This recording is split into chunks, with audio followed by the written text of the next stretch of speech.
Hey, Dustin. Hi, I'm trying to control my composure.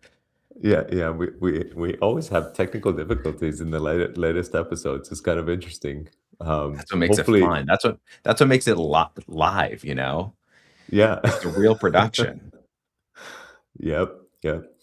All right, let's jump into it. What do we have today?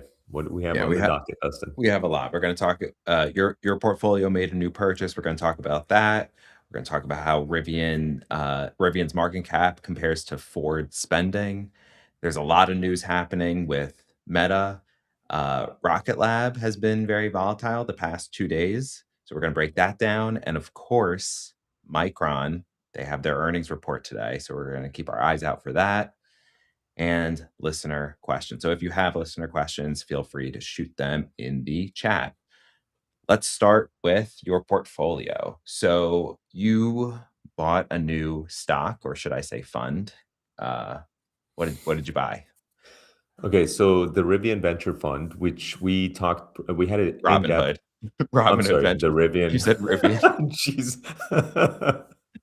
The Like I said, we're Robinhood live. Venture Fund. Yeah. The Robinhood Venture Fund, we did a 20-minute deep dive on it where we talked about all the benefits relative to a VC fund. And they had their IPO last week, and I did buy at the IPO price of $25 per share. And immediately it dropped post IPO, and I think latest price is around $22 a share. I don't have the exact pricing in front of me, but I think um, 23. is it 23 now? So it's already down roughly 10%. But this is the type of investment that if you were to make it as an accredited investor in a VC fund, you would essentially be tied up on that investment for at least 5 years, most likely 10 years or even longer. I literally have investments in venture funds that I've made 7, 8, 9 years ago, and I still cannot exit them. And certainly, if I wanted to exit them, even though the stated valuation or the net value of the portfolio is supposedly significantly higher than my investment, I can't even exit those positions for less than my investment. So the fact that the Robinhood Venture Fund, not Rivian Venture Fund, but Robinhood Venture Fund is 10% is down 10% doesn't really surprise me. The fact that you can actually get in and out of it at any time you want, and you can today buy it for less than what uh, the the market value of those companies are, is actually a very positive thing. It goes to show what a great opportunity this is for people who invest in venture funds in particular. One of the other caveats that I had mentioned is that basically investing in venture funds is not necessarily this great thing that anybody should do. I actually now tend to much prefer to invest in individual companies, public companies, as opposed to venture funds. But I did want to have a stake in Robinhood's venture fund, largely to sort of discover up and coming companies, uh, which are generally like on track to become a publicly traded company at some point down the road. And if Robinhood's picks turn out to be winners, the fund's value will go up over time as well. So this is not one of those investments that I'm like super excited about. It's a very, very small portion of my portfolio. I think I put less than a quarter of a percent of my portfolio into it, Oh or wow. roughly a quarter of 1%. But yeah, it's Do, do you think you'll invest more in them, or is this just like a little? Is it similar to like Bitcoin, where like you have a little bit invested and you're not really touching it? So I'll talk about Bitcoin separately from this because it's not like Bitcoin, but it is something that I don't expect to touch for a long time. I kind of want to see how it turns out, and if it turns out great, like over the course of the next, let's say, 3 to 5 years, then I might invest more in especially future funds.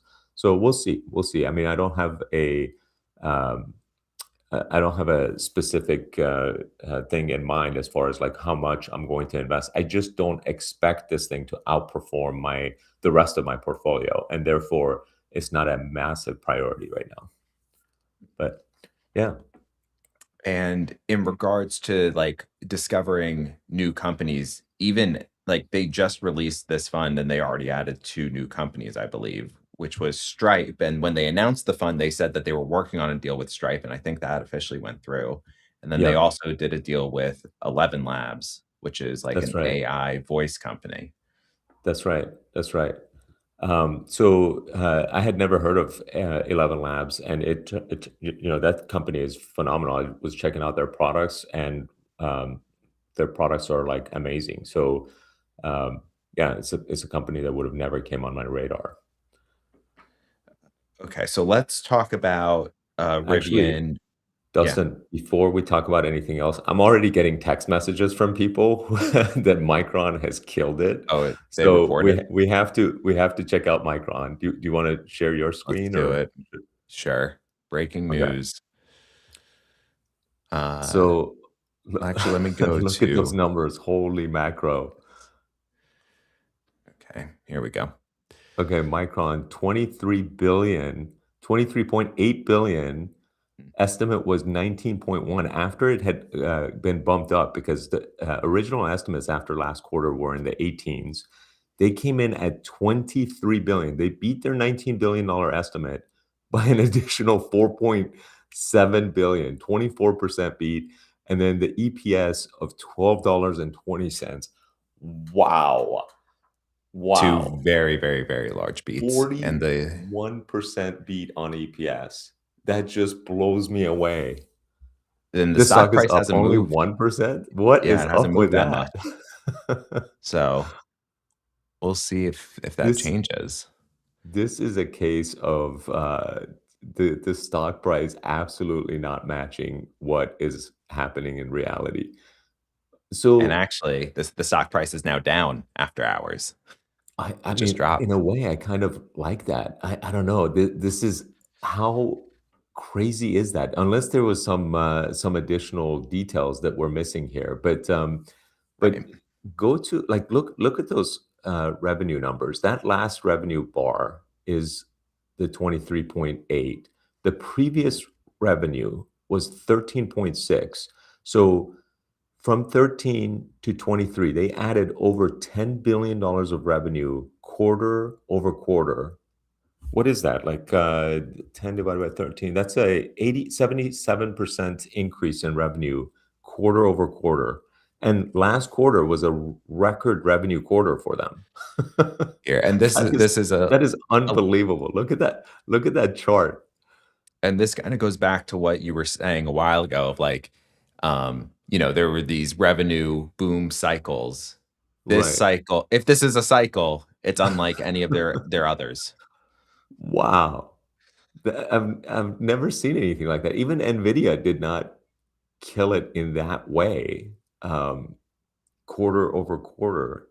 Wow, I'm Yeah, right now beyond words right now. That is an we're looking at incredible number. Q1 2012 to Q2 2026. Yeah, anybody So, who's selling their stock right now in Micron, what were they thinking? Like, what were they thinking or expecting that they would sell after they see those numbers?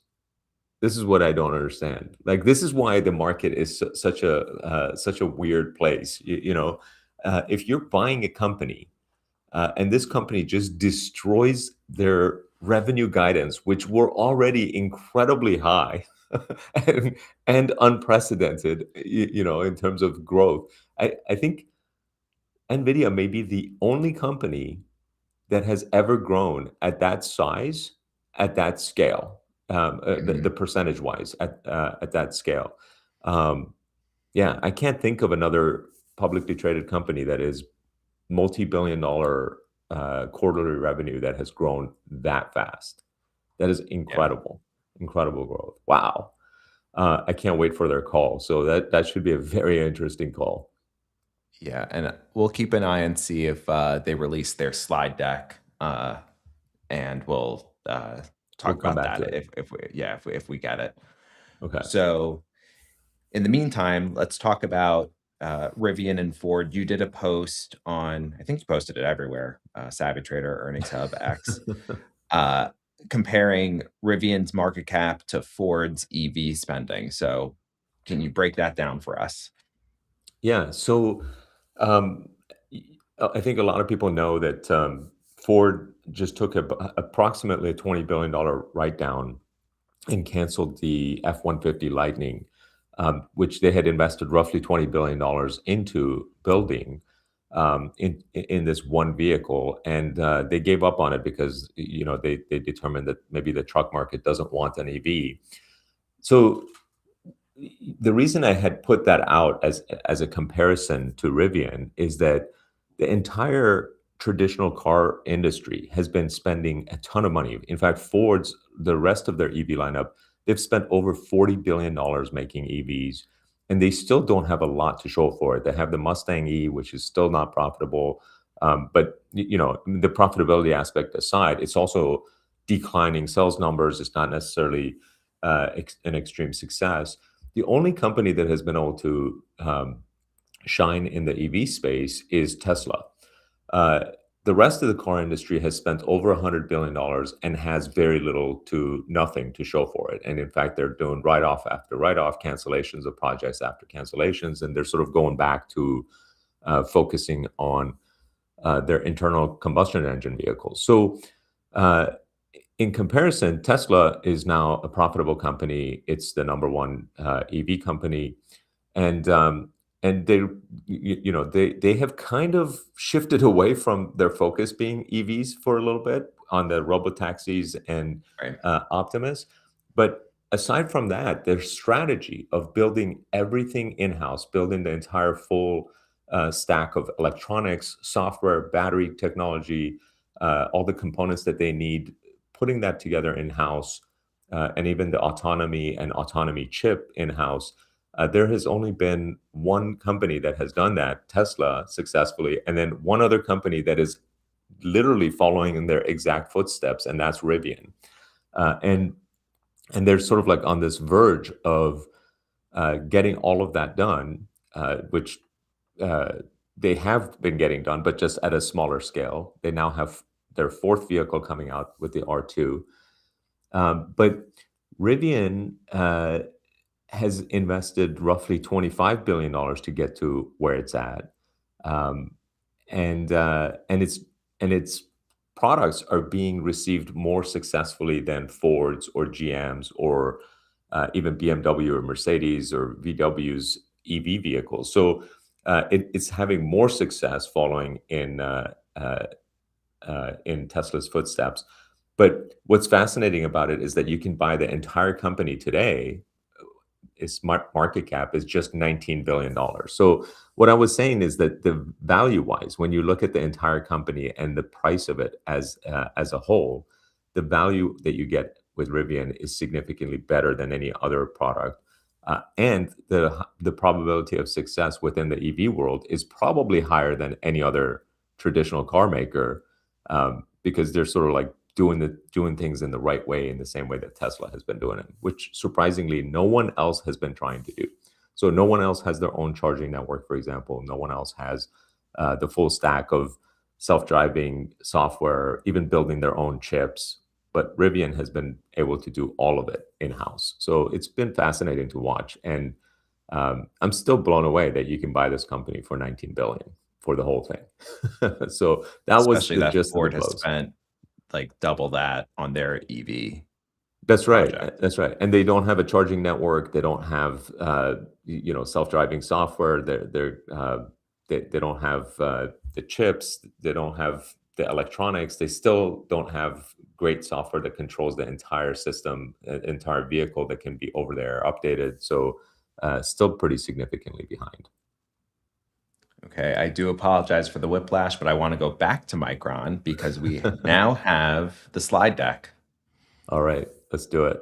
So let's go over it. All right, what did they do? So do you want to hit the highlights, or should we just skim through them? What do you Up think to is the best you. way to do this?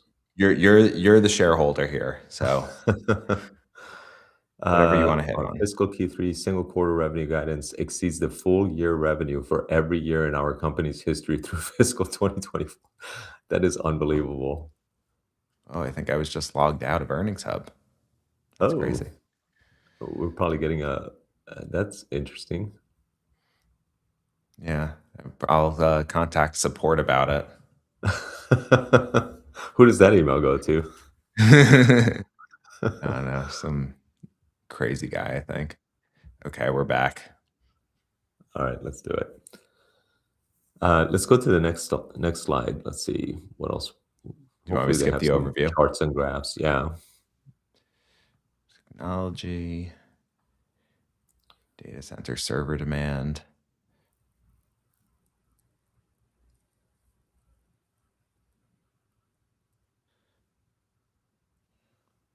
a lot of text. Okay, so we're just like skimming through the slide deck that they have provided. Okay, here we go. Fiscal year 2026 revenue 23.9 billion, revenue up 75% quarter over quarter, up 196% year over year. Those numbers, like 196% year over year for a 20 almost $4 billion revenue company, just mind blowing. Okay, let's go to the next slide. Okay. Performance by technology. So they have their DRAM division, which did 18.8 billion, representing 79% of total revenue in fiscal quarter 2026. The NAND technology, 5 billion, representing 21% of total revenue in second fiscal quarter of 2026. Up 169% year over year, both unbelievable numbers. So just to put things in perspective, NAND is the solid state drive technology that goes into both like MacBooks and servers as well, instead of the spinning drives that like Seagate and Western Digital traditionally used to make. So that's the NAND flash technology. Let's go to the next slide. And are both of these technologies is there supposed to be a shortage for, or just Oh the yeah, yeah. There's a okay. ton of shortage for NAND as well, and that's the reason SanDisk has been skyrocketing because SanDisk makes also the NAND technology as well. In fact, the one of the co-founders of SanDisk is the current Micron CEO. Oh, So his okay. background is all that NAND technology stuff, which is a $5 billion business for them right now. All right, so we're looking at the quarterly business unit financial results, cloud memory. That's interesting. Core data center, mobile and clients, automotive and embedded. Okay, so this is all probably the DRAM business. 7.7 billion cloud memory. I assume cloud memory, they're referring to data center, core, or wait, what could possibly cloud I don't memory know. refer to? I'm not sure what the difference is, unless if it's more like AWS, like hosted Like services as traditional opposed. versus, Yeah. hmm. But core data center, they've separated out. But anyway, let's go to the next slide. See if they project what they're expecting for next quarter. Non-GAAP operating results, cash flow. Hold on this slide. Let's stay on the cash flow slide. 1.4 billion toward repurchasing 14 million shares. 1.8 billion towards dividends paid. This has already happened in the last quarter. 3.2 billion returned to shareholders from share repurchases and dividends. Okay. Cash And they flow have like from operation. they have a crazy annual dividend, right? I don't think they've had a significant dividend historically. I think Oh, that okay. might be something that they have recently started. But cash flow from operations, 11.9 billion, almost 12 billion. Net capex, 5 billion. Adjusted free cash flow, 6.9 billion. Buybacks in the quarter was 350 million. Dividends paid out of 15 cents per share on April 15th. Okay. Liquidity, they have, what was that last 20 billion 20.2 billion. in liquidity at the end of the quarter. So extremely strong cash position. What else we have? The guidance. Here's the Oh my guidance. God. 33 billion. I thought they were going to be flat this year. How Yeah, is next quarter plus or going to be minus 33 roughly a billion? billion. How is this even possible? This is blowing my mind right now. And they're guiding to diluted earnings per share of $19 per share in Yeah, one quarter. give or take 40 cents. Dustin, have you seen anything like this before? Like No, I think to your in point, it's just very similar to NVIDIA's, like, crazy billion-dollar but, growth. when they were asked on their call last quarter, I remember specifically them saying that they don't expect to have significant growth in revenue for the remainder of the year after this last quarter that they just reported, this $19 billion with the $19 Right, billion which dollar was expectation. Q2 2026. Right. So they have beat that by coming in at 20, what was it, 22 or 23 billion? Um, and then I was thinking the rest of the year they're going to have this $23 billion bar, but they're now projecting next quarter to be 33 billion, which just which is 50% higher than this quarter. Again, quarter over quarter growth of 50%. Well, this is what If you more tell companies should be if you showed doing. me these numbers and asked me, guess what the stock will do over the course of the next week, I would say it'll be up 50%. Yeah, and we'll I check back into the stock price, after we're done with the slides. But this is what more companies should be doing, where they should be under promising and over delivering. And we'll see if they beat next quarter with this guidance. But Wow. this is at least with some of my stocks, maybe not yours. This has been an issue with like EOS, I where Iron and too, right? yeah, where there you have these companies that don't set the right expectations in the wrong But way. the expectation they set was so high that I thought they were going to fall short of it with the $19 billion revenue estimate and $8.60 EPS, but they just blew that out of the water. Yeah. It they set the expectation high and still blew it out of the water. Uh, yeah, that is beyond belief for me. That's unbelievable. Okay. It actually looks like we're at the end of this deck anyway. After hours, they're up again, but just 1%. So uh, Hmm. $466 Is it a share. possible that we're not getting the correct numbers there? Like, Is do it you want to just possible? check? Yes. Is it Let's unlikely? do it. Let's just do a sanity check with Google or somebody on. Yeah, no, Google has it down 0.5% okay. after So hours. yeah, no, we got the right numbers. That's Yeah. so interesting to me. Yeah. Um, I might buy more tomorrow if the stock continues to be down. I mean, this is kind of And the stock is hitting all-time highs, right? yeah, it's hovering around all-time highs. But those Well, numbers no, are just unreal. yeah, but like the last 2 days, it's made new all-time highs, I believe. That's Because it's been possible, but it's like hovering around the same, it hit yeah, like that's fair. 450 a share just even a few weeks ago. Yeah, but like year to date, which I know is roughly when you started uh buying, like started shooting up from around $300 to around $450 and then was a Right. bit stagnant, but has broken out since. And again, this is Yeah. before earnings even happened. So Right, we'll right. see. All right. Fascinating. I'm Okay. going to be listening to the call later today, obviously. Yeah, and I'm sure we'll So, talk about that in the next episode okay. as well. Okay, let's All go right. to Meta.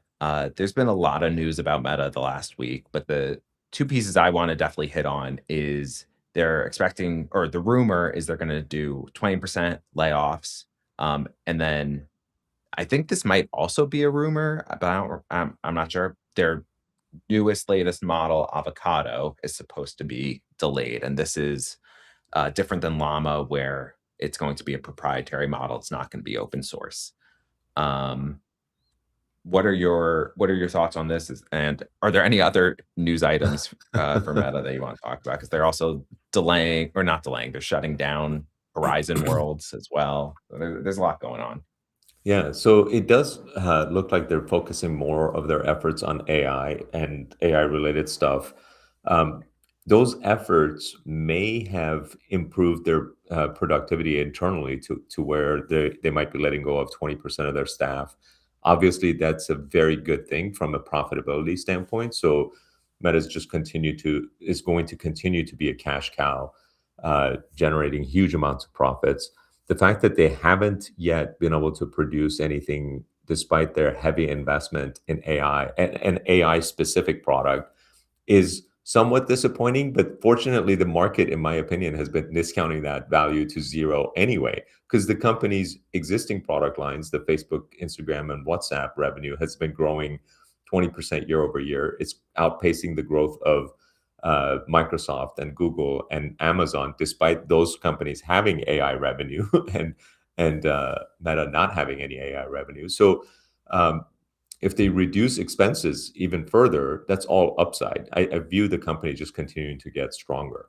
Now, it's never a positive thing when a company's behind and on a particular technology and hasn't been able to catch up. I'm sure Mark Zuckerberg is frustrated about that, which might be why you're starting to see the consolidations and the layoffs, just because uh, he addresses the problems that his companies have. So it's all a positive sign as far as I'm concerned.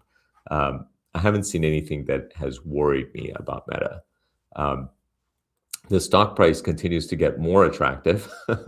So this is another case where the company just continues to become stronger, but the stock price is not reflecting it, especially when the market has been rewarding other companies that have not even done nearly as well. So when there's a discrepancy between the market and what the market is doing with comparable stocks and a particular company that I'm interested in, I usually double down on those type of investments, and I have been with Meta in particular. I bought it as high as I think 700 and some change more recently. So, but this doesn't deter me. Like, this doesn't make me worried about it at all. In fact, it just makes me feel more convinced in my investment thesis. Right. A lot of people focus in regards to AI around revenue generating results. And while that's half the story, the other half is, can it reduce expenses? And this is Right. potentially an example of that, where like really AI just has to do one to have a meaningful impact, and it's probably going to end up doing both. Um, Yeah. you hate to see the layoffs, but as a shareholder, it's good for a company to be run more efficiently. So, Yeah. So, one thing at a macro level, the layoffs might start to become a problem down the road, right? Um, So, if the market was punishing everybody, that would be one thing, but it's not necessarily punishing everybody. It's sort of like selectively punishing. um, at a macro level, the layoffs might become a problem down the road because Block, for example, just let go of 40% of their staff because of AI. Amazon has been reducing their staff because of AI. If Meta is next, reducing staff because of AI efficiencies, and replacing these high-end positions. By the way, they're software engineers. It's not just like them replacing their marketing teams or like maybe uh, lower paid staff. It's not just them that are getting affected. It's also the high paying software engineering positions that are getting affected. Um, it is something that makes you kind of go, I wonder if this is good long term, and how quickly will these people find other jobs or do right. something productive in the market. So, there is a little bit of concern in the back of my head that the macro conditions long term, if the software engineers positions, which used to be considered the protected jobs, are getting replaced already with AI, then no one is safe, right? And from that standpoint, there might be some, overhanging clouds that we need to worry about long term. So Right. If unemployment rate's too high and consumers can't consume because they don't have a paycheck, that's not a very optimistic outlook. right, exactly, exactly. Going back to Avocado, I'll give Meta the same feedback that I think I gave Apple when they did the deal with Google for Gemini to power Siri, which is the rumor of why they're delaying Avocado is it just doesn't hold up against the top competing models. And my perspective is just release it anyway. Like if that's the best thing you have, it's then at least you're and any user that's interacting with their current llama models it's going to be improvement on their own platform. Maybe people aren't going to be using Avocado in Cursor just yet, but at least get it out there is my perspective. Because the problem is the longer you wait, it's not like everyone is stagnant. Everyone is Right. constantly improving their model. So the bar is only getting higher and higher and higher. So Well, I the think I think that I think that might be a better strategy for them to wait. And hear me out because I'm not 100% sure that that's a better strategy for everybody, but in Meta's case in particular, they've put out a lot of half-baked or not good enough products out there. Meta Horizon is another Mhm. example.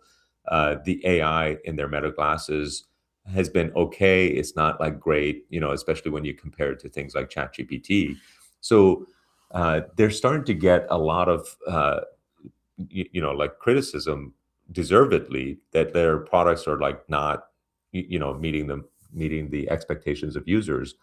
And they spent a lot of money last year and got a lot of attention because of the billions of dollars in signing bonuses in collectively that they were giving to these sort of superstars that they brought in and assembled a super team of AI engineers. So if that super team comes out with something, their first product. So up until this point, we're giving them a like, okay, they started from scratch, hit the reset button. But if their first product is lackluster, I think then everyone's going to dismiss Meta. So they can't release their first product and have it be a lackluster product that doesn't meet expectations. It needs to so be my, at least something that's superior. It does something better than everybody else. so my counter to that is Google Gemini. The first version of that was garbage. Yes. And then they were able to perfect it because I think this market or the consumer is very forgiving because all the models are so fluid. The top model is constantly changing. So I Yeah. I think maybe in a different market, like if it was just like software and trying to build the best social network, it could be different where like you're going to miss out on a bunch of users because they wrote you off. But with these models, people are constantly trying different ones and finding the new best one.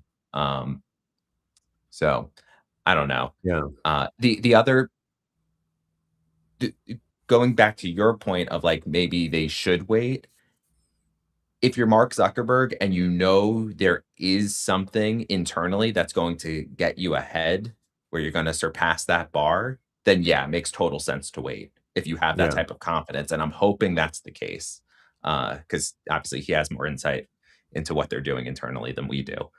Right. Right. So there is that silver lining. You're right about Google being able to sort of uh, get over their horrible Awful. introduction to Yeah, AI with absolutely with awful. some very bad product releases. But um, yeah, Google had the luxury of search being so top of mind and like something that is so front and center, and then just giving you AI results when you just go search for something, that they were able to sort of force their way back in with a much better AI product. Um, I don't know if Meta has that option. Not as They do strong. not as strong. They do have 3 billion daily active users, but those daily active users are not searching for things inside of their platform. So it's a little bit different. Right. But yeah, Okay, let's talk about Rocket Lab. The last 2 days have been very volatile. I think it was, like, up yesterday, maybe, like, 10, 8%, and 10%. now it's down today, like, Yeah. 10, 11%.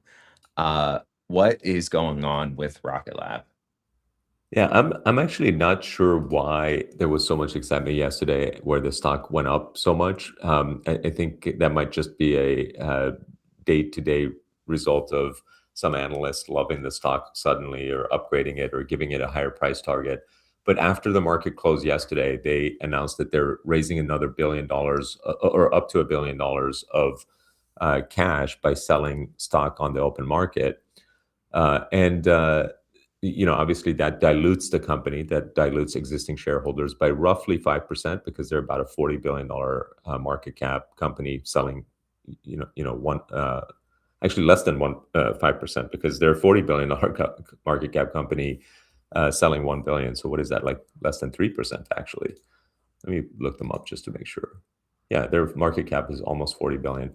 So not a lot of dilution, $1 billion of cash. They already had $1 billion. They're not spending cash like crazy, but the $2 billion does give them the opportunity to either do big acquisitions or even invest in additional satellite technologies like a potential Starlink competitor, which is ultimately what I want Rocket Lab to do, right? And I think Peter Beck has sort of hinted at doing this, but he hasn't sort of committed to creating a Starlink competitor. I want Rocket Lab to build a Starlink competitor, and I think that would be an amazing thing for them to use their cash on. So if they're raising cash to do things like that, acquisitions or more satellite tech building, accelerating their satellite technology so that they can build this Starlink competitor, I think that would be amazing. An additional $1 billion of cash just makes the company stronger. There's no downside that I see. The market has punished them today for doing that by 11%. So market doesn't like it when shareholders get diluted for whatever reason, even as small as that is. A 3% dilution is nothing, less than a 3% dilution. Um, in my opinion, for $1 billion extra in cash for a company that's not yet profitable, that gives me a lot more peace of mind that than 3% dilution takes away, right? So I view it as a very, very positive thing. Yeah, it seems like Rocket Lab as a stock is just very volatile. Like this is not the first time it has run up quickly and then dropped just as quickly. Just as quickly, yeah. Yeah, it's just like the nature of the beast. That's true. Especially that the run up over the last year or two has been absolutely insane. So, Yeah, um, yeah. So, I mean, overall, you could argue that maybe it's, like, it's been overvalued for some time, and maybe the 11% down is justified. But being up yesterday 10%, what was the sort of justification for that? So, to me, neither one is really justified, right? It didn't make sense for it to be up 10% yesterday. It doesn't make sense for it to be down almost 12% today. So, um, but long term, this just makes them a stronger company. Okay. Before we get to listener questions, I have a question for you, which is what is one investing belief that you used to hold that you no longer believe in? I think that probably has to do with the diversification. Going in to the investing world in my 20s, I thought that diversification was the smart thing to do. And I can't tell you how many times I talk to people who start out investing in the stock market where uh, their initial thinking is that I want to be diversified because the natural thing is that nobody wants to lose their money, obviously. So diversification is the way in which people think about investing, and I think, and also that's by the way the number one advice that you get uh, from the professionals. And I'm not a professional, so you should not take my my line of thinking, but um, but I think that that's one thing that I no longer do is think that diversification is the way to go from an investing standpoint. In fact, one of the jokes is that my portfolio is diversified. Now I lose money in all the different, in a bunch of different sectors as opposed to just one. Um, so, uh, after being diversified for some period of time, I would say the first 5 years, and then maybe even for more than 10 years, a little too diversified because I still had half of my portfolio invested in index funds or whatever, and the other half I played with personally, where I was sort of picking stocks. I just decided that that wasn't producing the result. The diversified portion wasn't producing the results that I wanted, that I was looking for, and I ended up making much more concentrated bets. And ever since I've done that, my portfolio has shined and has done exceptionally well, far better than the market, and the results sort of speak for themselves. But yeah, I think that's a big change of mindset that I took. Yeah, it seems like to me, you want to diversify so you're not out of the game if if a stock does really poorly or if a company goes under. And investing in the S&P 500 is great if you don't want to have to think about what to invest in or you don't want to do your Right. due diligence. But if you are an active investor, then investing in the S&P 500 might be, to your point, over diversifying yourself because you don't need to invest in 500 companies to solve the problem of, oh, I don't want to be out of the game. Right. Right. Where right now you're invested in, I think, like 6 stocks, which I Right. think sufficiently solves that problem from my Yeah. perspective. I think so too. I mean, it's the probability that I would lose all of my money is in 6 different companies is very, very low. But certainly, if you could have similar returns invested in the S&P 500, that would be a way safer way to go. But you can't get similar type of returns because the risk factor is lower. Um, but also, like the S&P 500 might provide false sense of security for some because it's a weighted index, meaning a significantly more a bigger portion of it is invested in companies like Apple and Amazon and Video. Microsoft and so on. And those companies have historically provided the biggest upside returns anyway. So, if you're a user of these products, why not just buy those products instead of the S&P 500, those companies. So my view on S&P 500 investing is just not very positive. Okay, let's get to listener questions. Let's do it. Adrian, are you around? We might have to bring her back in. Oh, yeah, I Me? see. Now we can Oh, hear you. hi, and see you. Hello. Okay. I'm gonna hide myself. Okay. I don't know what happened there, but okay, I'm gonna be selfish and I'm gonna ask a question from my own self. Okay, go for it. So what do you guys think about the Amazon outages after that supposed AI mishap? What do you think? It looks like companies might be losing a little bit of confidence in AI. So I think I don't know about Amazon outages, but I think you might be referencing a note from Amazon where they had a meeting internally that told their software engineers that they needed to review AI generated code before submitting it and pushing it into production.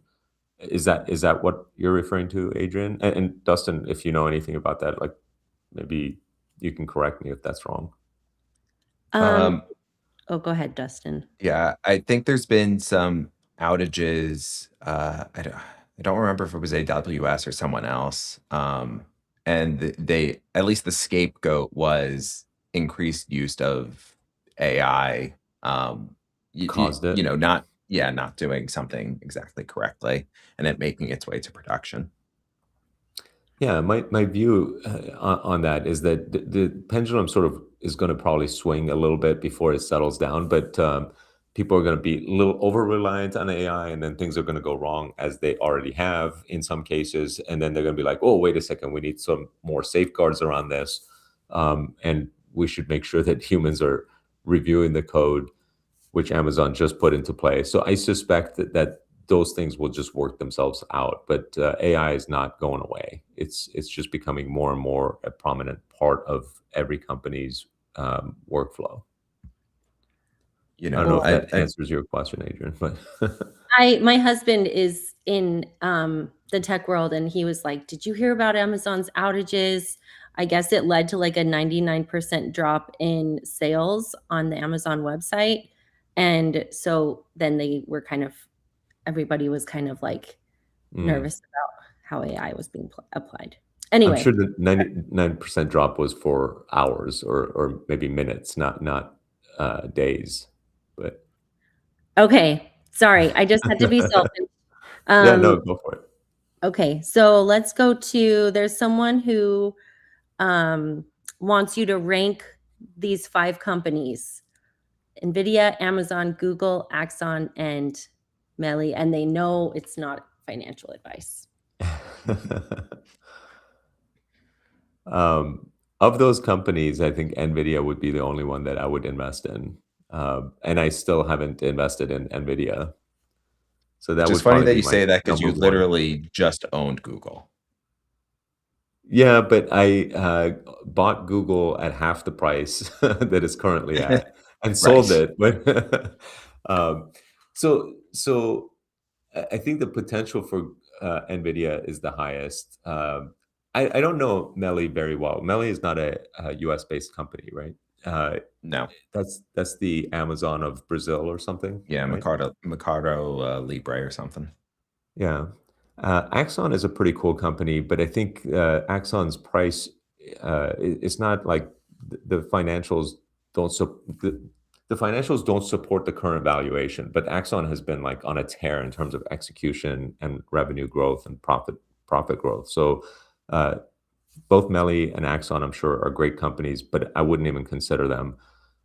So I would probably rank these as NVIDIA my number one pick, then Google, then Amazon, and then maybe Axon and Mali. So that would be the 5 order, just I to play along for this hypothetical. What about yours, Dustin? Yeah, I'm very similar. I would do Amazon, Google tied. Those are the 2 stocks that I actively own right now.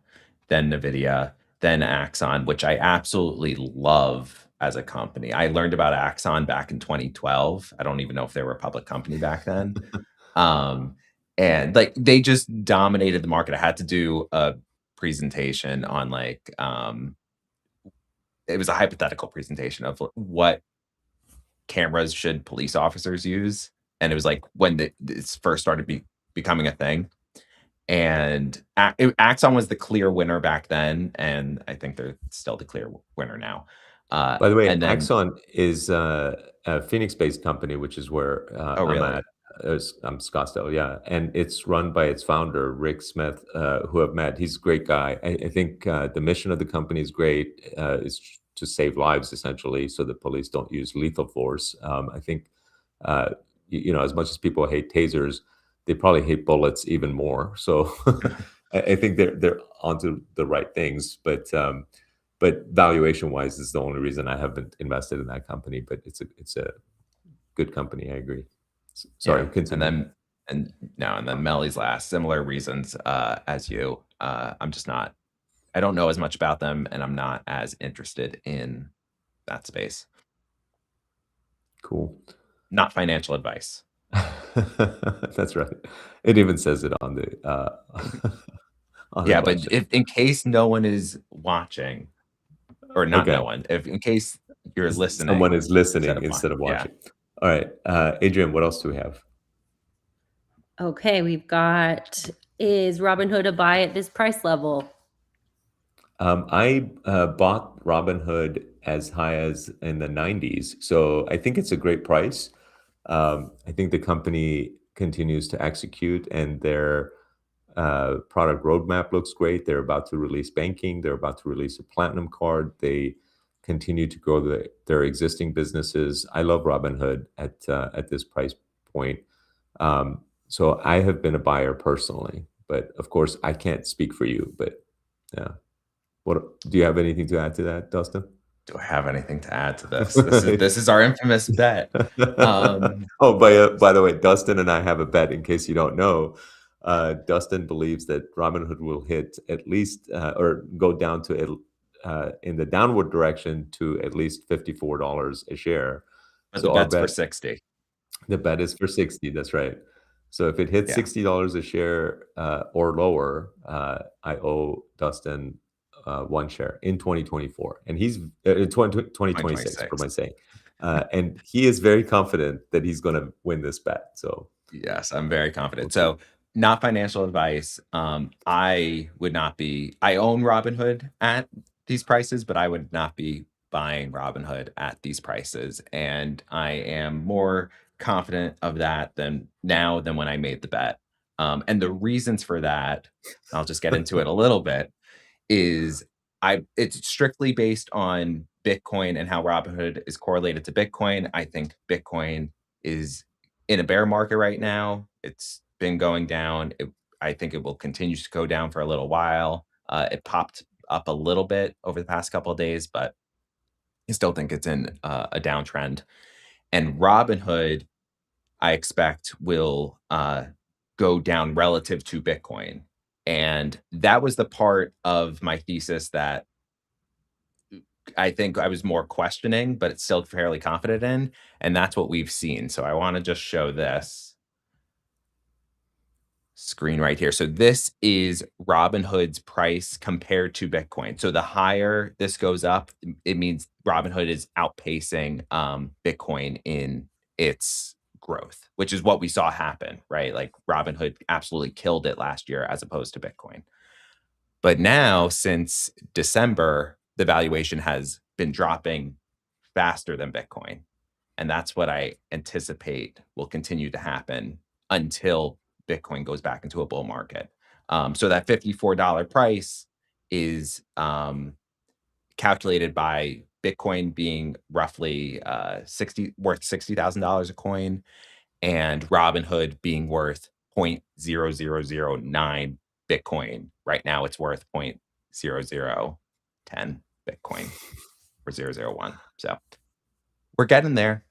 So the reason I'm laughing is because I feel like sometimes people see patterns in things that no pattern either should exist, or does exist. Now, in Robinhood's case, I think no pattern should exist, but to your point, it has existed because for Right. whatever reason, the market has correlated Bitcoin and Robinhood's pricing.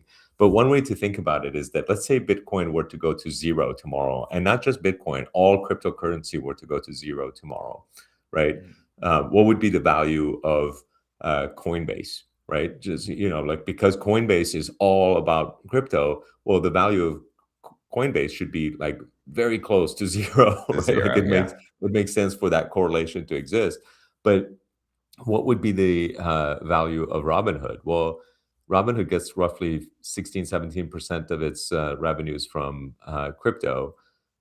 And potentially, if you take off the top 15% of the revenues, you might be taking off out 40 or 50% of the profits. So it makes sense for it to be somewhat correlated. Um, but it's not going to zero. And in fact, it's probably still going to recover and continue to be a great company. And 5 years from now, no one would ever even miss the crypto portion of the business. Um, so that's the way I look at it. And, uh, I think that Yeah. pattern is just temporary.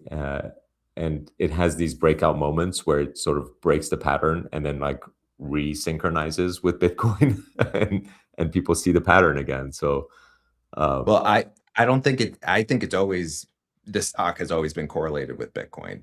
I don't think it goes out of sync. They go up together, they go down together. They just go up and down at different rates.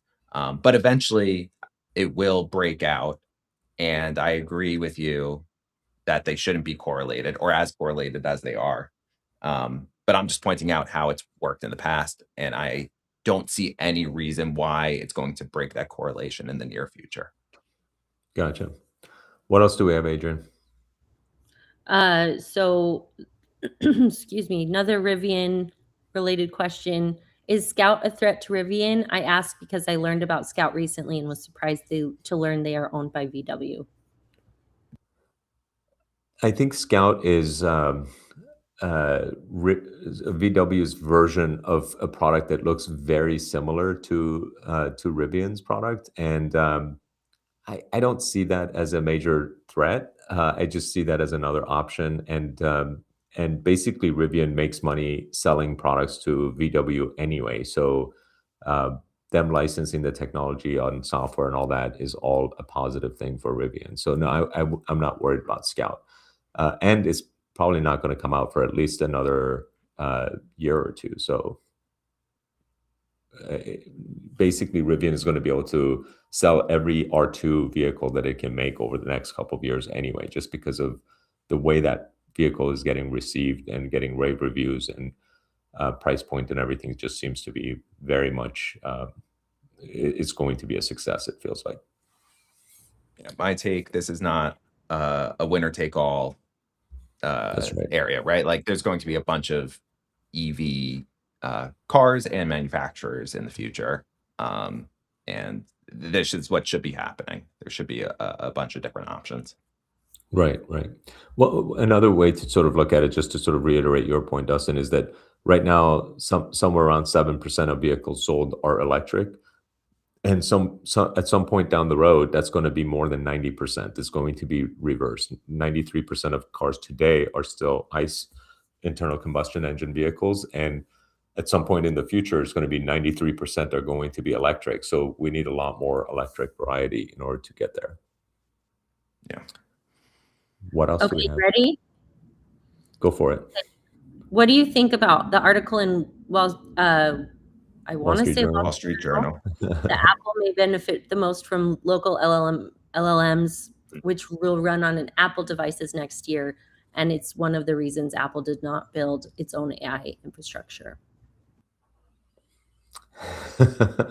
I'm not. I don't have fond views of Wall Street Journal journalists, especially with these kind of speculations. I feel like it's over their head. But my view on Apple missing the boat is just because they don't have the right people in place. There's zero chance in a world where Steve Jobs was running Apple that Apple would not be playing in the AI space and would not be one of the main players of that space. And anybody who thinks that this is 4D chess that Tim Cook is playing and saving their money on capex spend, just I feel like doesn't understand the technology enough. Now, Apple has had such a huge lead on hardware, especially local personalized hardware, for such a long time that I don't think that lead is changing anytime soon. Their new MacBook Neo is a perfect example of that. They're going to continue to do well, but they're not going to lead in this AI space, and I just don't see that changing anytime soon. So there's two pieces to this. First is there's an element of recency bias in regards to everyone buying Mac Minis MacBook, to run OpenClaw, which I think is more of a fad than anything else. At the same time, I do think local LLMs will become more popular and potentially the most popular way of using an LLM in the future. But any computer or device will be able to do it in the future. It's not going to be specific to Apple. And the reason why I believe this is where every LLMs are going is because right now, with Meta laying off, potentially 20% of their workforce and using more and more AI, and I know they own the model, so maybe it's a bad example, but let's say it's company X doing this, they don't want to have to pay per token. Like they want to reduce their expenses as much as possible. So if they could run the LLMs locally, then they're just buying the hardware at that point. I don't think we're at a place where a company can be doing that at scale, but I believe a lot of companies are going to move away from the token model if the local tech gets there. Very Ready? true. Yeah, Yep. Go for it. Okay. Maybe last question. Okay. Do you use stop loss given the political climate and the current constant noise on a crash being imminent? I don't necessarily think that a crash is imminent. maybe from the standpoint that like the markets crash every now and then. From that standpoint, maybe crashes are imminent, but knowing when to get out and when to get in is very hard to predict. So, uh, historically speaking, you know, we for the past over 100 years, we've been in many wars, many incidents that have occurred. COVID being one of the most recent examples of massive crash and then a rebound that happened like within weeks later. Then tariffs being another example of massive crash, then rebound happening weeks later. No one predicted either direction, the crashes or the rebounds occurring. So if you're a long-term investor, sort of like having this mindset of riding it out is the way that I have approached it, and because I am a long-term investor, and that's my perspective on it. Now, if I was going to make some changes from a macro level perspective, it would probably be the job loss thing due to AI, which is not happening overnight. It's going to take years for it to happen. But that is something that is a concern. And what I might do is I might just slowly move more and more towards having a higher percentage of cash. But other than that, I probably wouldn't make any other major moves for myself. Yeah, I'll underscore or underline your point of if I had a stop loss set, I just wouldn't know when to get back in personally. The 2 points you make of given the political climate and given the constant noise about a crash being imminent, unfortunately, those are two constants of, there's just constant divisiveness politically, and there's always going to be a large group saying stocks can go lower. Even after the COVID crash, there were a lot of people saying That's stocks right. are going to go lower. So it's very difficult to know when to get out and when to get back in. But like me, I'm also a long-term investor, so I am comfortable riding the waves. And Yeah. hopefully, they're not too bad. To reiterate your COVID point, by the way, when it was down, there was more voices than ever saying that it will continue to go down much Yeah. further. And like the sentiment and vibe was far more negative. And then all of a sudden things turned around. And again, like at the time when it seemed like the sentiment was the worst. So it would be easy to miss both the exit and re-entry points in both directions, and even worse, missing the exit and then panicking and then exiting and then missing the re-entry and then buying later when it was at the highs in 2021 was something a lot of people did. So it's it's better to be sort of more keel-headed and long-term perspective, having a long-term perspective than trying to sort of time the markets. And we'll end there. Yes. Anything else? You asked me Yeah, to come up with a new outro. I okay, didn't. yes. And All right. so that's all I have to say about that. I appreciate everyone for listening. Okay, very cool. Adrian, anything else that you wanted to touch on before we exit? Well, I had a whole thing on Rivian. I think I know more about Rivian than you guys, so I was just gonna go for about 20 minutes on Rivian, but A deep dive by That's Yeah. Adrian. what people are looking for. Listen, yeah, that by would be the way, the bar is not very high for you to know more than us so on any subject. So, yeah, well, but I all don't right, have a well, Rivian. thanks everyone.